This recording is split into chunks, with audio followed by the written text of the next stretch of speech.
Well, I believe September is going to be challenging. We all have 2018, the last quarter, in mind with peak earnings. If I look at the earnings that came out in this season, clearly they're really stunning, mainly because of the normalization trade.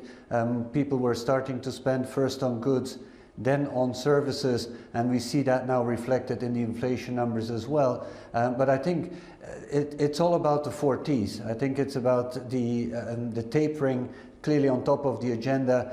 The Fed clearly got wiser and doesn't want to make it into a tantrum, and they're going to be very, very cautious in communicating that and massaging the market about the tapering coming, and then also focus on the interest rate increase. So I think that they won't use to upset the market, but investors are going to wonder what's next.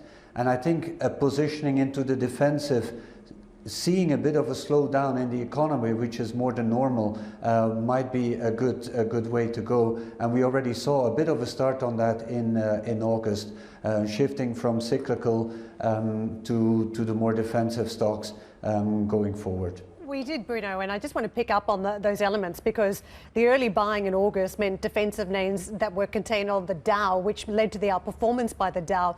The second part of the month, it flipped back to those new types of defenses, technology names, where investors know they can count on the steady earnings coming through to those big tech players. So what happens from here if there are taper concerns, but no real concerns around rates going up? Does that mean technology still can find leadership in this market, propelling the major indices to fresh records? Well, the question is, how are they going to sustain the growth path that they've been on in the last year? I think what investors might start to realize is that even if there is a new flu wave with the Delta variant, that the bumper growth that they have seen because of that, homeschooling, home office, entertainment online, I think everyone seems to have already their home office equipped. So the question is, how are they going to continue on this path of growth, because that is clearly priced into the companies already now, and what's going to cause them to continue to go up. So I think there will be a bit of cautiousness coming into it, looking at the valuations.